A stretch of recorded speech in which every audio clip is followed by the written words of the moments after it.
maxamed cabdullaahi farmaajo madaxweynaha jamhuuriyadda federaalka Soomaaliya ayaa doornimadii maanta booqasho lama filaan ahayd waxa uu ku tagay xarunta madaxtooyada Soomaaliya ee Villa Soomaaliya.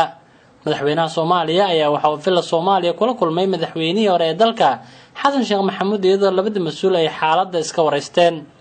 madaxweynaha Soomaaliya ayaa ku amaanay madaxweynihii hore ee dalka waxqabadkiisii 4 sano ee la soo dhaafay ee uu kaga howlgalayay qasriga Villa Soomaaliya.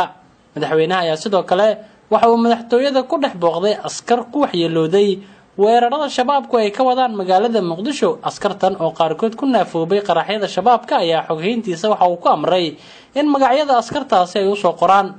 madaxweynaha ayaa waxa la soo sheegay in Villa Soomaaliya uu ku gaaray isagoo lugeynaya waxaana tilaabadan lagu micneeyay mid uu ku doonayo inuu ku dhex galo bulshada Soomaaliyeed. intii oo kormeerkiisa ku guda jiray madaxweyne Farmaajo ayaa waxa ammaankiisa sugayay ciidamada kumaandoosta Soomaaliya ee danab mana jirin askar ka tirsan AMISOM oo la socotay Farmaajo xilligii booqashada uu ku tagay Villa Soomaaliya. maxamed cabdullaahi farmaajo madaxweynaha la doortay ee Soomaaliya ayaa waxa maalmaha soo socda lagu wadaa inuu si rasmi ah ula wareego xafiiska madaxtooyada.